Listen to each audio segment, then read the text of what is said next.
let me tell you about food and why we never talk about it, how the food is impacting the emotions, and what is about plastic foods. And I call it plastic foods. It's the one which is made in factories, filled with additives, food which your body cannot even recognize because it's focusing on healing you. It's focusing on regulating your emotions, focusing on calibrating your hormones. But it's fighting to try to push out something that it's plastic and it doesn't belong in your body. So then we wonder why we feel so overwhelmed, why we get triggered so easily, why our emotions stack up so much of it instead of that they move through you. Plus, we don't move physically through the forest, through nature, natural environment. We are in concrete jungles. We plonk our bottoms into the car or in a train, and again, surrounded with people, compacted so close, and we cannot release our emotions, our day at all, because we are go, go, go, go, go. So the emotions bring nudges, bring triggers, bring openings and moments for you to grow.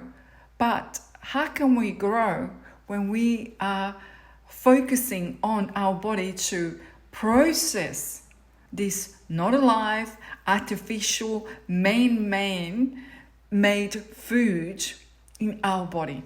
And if you know me for years, since I came to Australia, I was like, I can't eat this. The visions, because as a person who is visionary, energetic, the spirit comes in and tells me this is full of toxin, this is boxes, this is killing people, this is what in 20 years time is going to be covered in cancers and diseases. And hello, here we are 20 years later in absolutely explosions of it, and explosions of emotions too, because people, they didn't listen to it back then. And I understand that, because they were looking for research papers, and it's like, how is this woman going to say this in a visions that she sees it? It was hard to believe.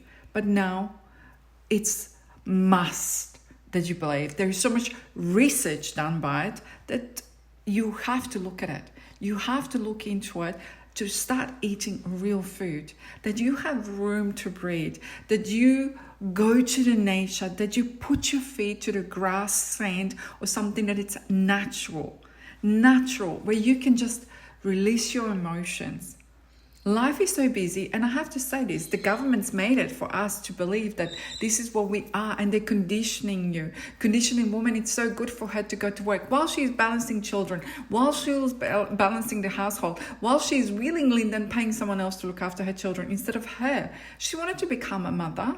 And I say this, my children, Josh is turning 25 in January and Larry's 21.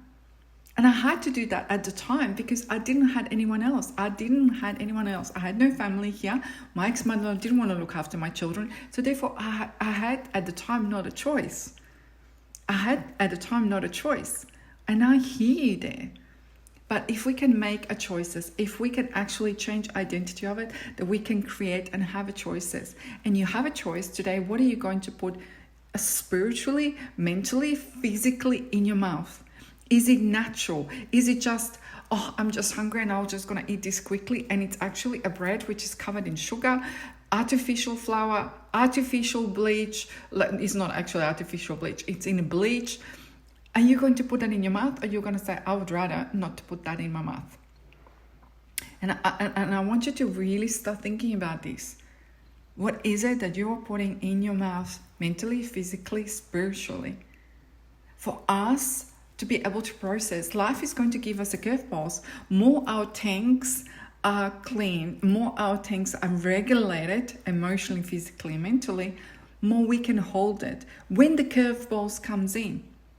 But we are not doing that. We only go to doctors when we are sick. We only do things when it's first time when somebody sees me. It's always in problems. What do you see? How can you help me?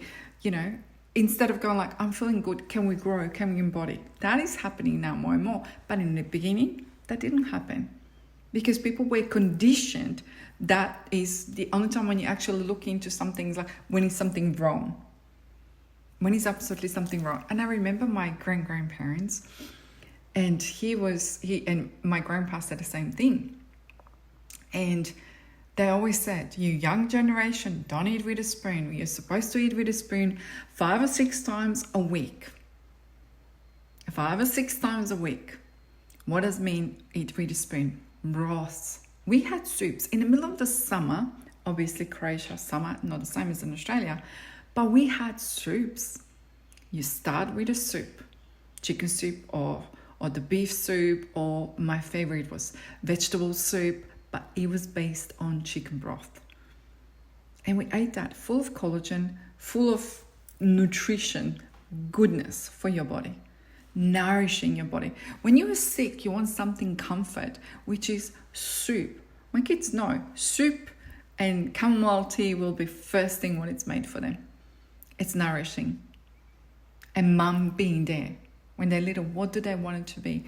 Being held, being seen, being regulated. And how could I regulate them if I'm stressed? I can't. Then you're snappy. Then you're screaming at them. But if you are regulated yourself, you can then have capacity for your children or for your partner.